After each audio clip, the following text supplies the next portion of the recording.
Good morning welcome back to my channel. तुम्हारा सबाई केमन आछो? आशा करी तुम्हारा सबाई खूब भालो आछो, सुस्थ आछो और आमिও ভালো আছি। তো বৌদি হঠাৎ করে এসে আমাকে বলল, চলো বৌদি তুমি আর আমি অনেকদিন তো কোথাও যাই না, শীতকালও এবার কোথাও যাওয়া হয়নি, সবসময় তো ঘরেই থাকি, বেরানো হয় না কোথাও, তো ভালো লাগছে না আর মনটা একটু মনে হচ্ছে কোথাও দিয়ে ঘুরে আসি, তো চলো আমরা দুজনে মিলে একটু দক্ষিণেশ্বর দিয়ে পুজো দিয়ে আসি। তা আমিও ভাবলাম হ্যাঁ ঠিকই, আমারও তো অনেক দিন ধরে মন্দিরে যাবো ভাবছি, যাওয়া আর হচ্ছে না, অনেক দিন ধরে মাকে দর্শন করব ভাবি। তা যাই হোক এই সুযোগে একটু চলেই যাই, যখন বৌদি বলল অনেক দিন ধরেই যাই না, যাই গিয়ে পুজোটা দিয়ে আসি আর মাকে একটু দর্শন করে আসি। তো দুজনে বেরিয়ে গেলাম মন্দিরের উদ্দেশ্যে। অনেক দিন ধরেই ভাবছিলাম যে পুজো দেবো তো দেওয়া হচ্ছিল না দেখে, যাই হোক বৌদি যখন বলল বেশ ভালোই লাগলো। তো দুজনে রেডি হয়ে সংসারের কাজ সব সেরে রেডি হয়ে বেরিয়ে গেলাম, বেরিয়ে দক্ষিণেশ্বরেও পৌঁছে গেলাম। এসে এবার আমি গেলাম, আগে বললাম বৌদিকে, বললাম তুমি ধরো একটু ফোনটা আর আমি একটু হাত পাটা ধুয়ে আসি, তারপরে তুমি নেমো, দুজনে তো একসাথে নামলে হবে না, ব্যাগপত্র আছে সবাই, মানে একজনকে ধরতে হবে আর একজন নামতে হবে, সবাই দুজনে একসাথে নামলে তো হবে না, কে কারটা ধরবে।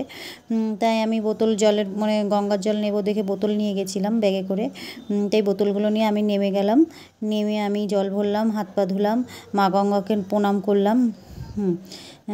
দেখো বালির ব্রিজও দেখা যাচ্ছে। হ্যাঁ যাই হোক আমি জলটা তুলে নিলাম।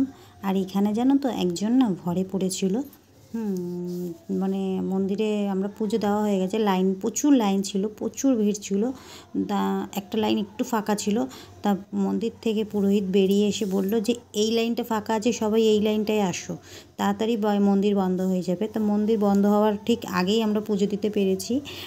আর পুজো দিয়ে আমরা যেহেতু সাইড দিয়ে যে একটা ইসে আছে মন্দিরে ওঠার রাস্তার সাইড দিয়ে পুজো দিয়েছি, মার মুখটা সামনে দিয়ে দর্শন করতে পারিনি, পুজো দেওয়ার পরে সামনে দিয়ে গিয়ে দর্শন করেছি। দর্শন করার পরে ওখানে দেখছি মন্দিরে একজন ভরে পড়েছে, সবাই ওনার কাছে আশীর্বাদ নিচ্ছে, ওনাকে প্রণাম করছে। তা আমিও গেলাম, আমিও প্রণাম করলাম, আশীর্বাদ নিলাম।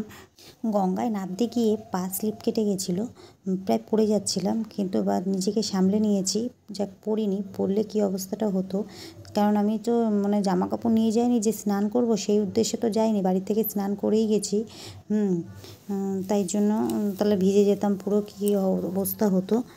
মন্দিরে ঢোকার সময় তো ব্যাগ মোবাইল এগুলো তো রেখে যেতে হয়, জুতো, তা এগুলো রেখে গেছি। পয়সার ব্যাগটা তো আমার কাছেই রয়েছে, পয়সার ব্যাগটা নিয়ে ঢুকেছি। তো আমার পয়সার ব্যাগটা একটু ভারী ছিল, যেহেতু তার ভেতরেও আবার ছোটো পার্স ছিল। তা পুলিশগুলো যখন চেক করছে বলছে মোবাইল আছে, আমি বলছি মোবাইল নেই, এতে পয়সাই রয়েছে খালি। বলছে দেখি, আমি যখন ডালাটা ওনাদের হাতে দিয়ে আমি যখন ব্যাগটা দেখালাম, তো ব্যাগটা দেখলো যে মোবাইল নেই। যাই হোক আমাকে বললো যাও, আমি এবার চলে যাচ্ছিলাম, ডালাটা না নিয়েই আমি মন্দিরে ঢুকে যাচ্ছি, পুজো দেবো, মাকে দর্শন করার এতটাই আগ্রহ। তারপরে আমাকে বলছে ডালাটা নিয়ে যাও, আমি আবার ঘুরে ডালাটা নিলাম। ওরাও হাসছে, আমিও হাসছিলাম যে আমি মন্দিরে ঢুকে যাচ্ছি ডালা না নিয়ে, মাকে কী দিয়ে পুজো দেবো আমি, কী অবস্থা। আমি এত হাসি পাচ্ছিল না নিজের প্রতি, কি বলবো।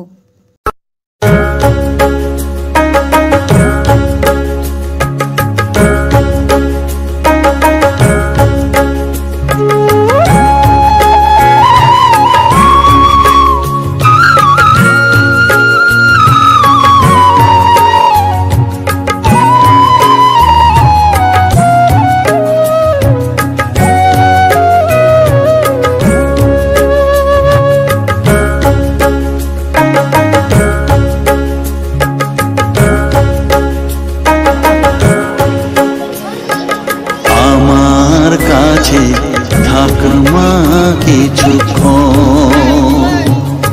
আমার কাছে থাকমা কিছুক্ষণ, তোকেই শুধু চাইবা তারা, চাই না মানিক ধন, থাকমা কিছুক্ষণ, ও থাকমা কিছুক্ষণ, আমার কাছে থাকমা কিছুক্ষণ।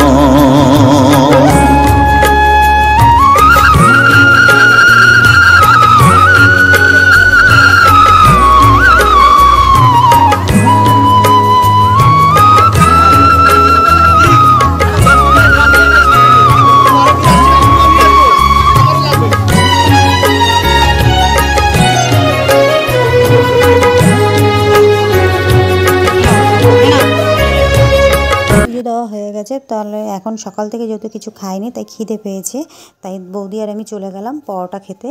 দুটো বৌদি দুটো আমি 4টে পরোটা নিয়েছি, 2টো আলুর দম নিয়েছি, নিয়ে বৌদি আমি খেয়ে নিলাম। খেয়ে দিয়ে 120 টাকা নিল 4টে পরোটা, আমার তো মাথায় হাত। এবার বাড়ি ফিরবো।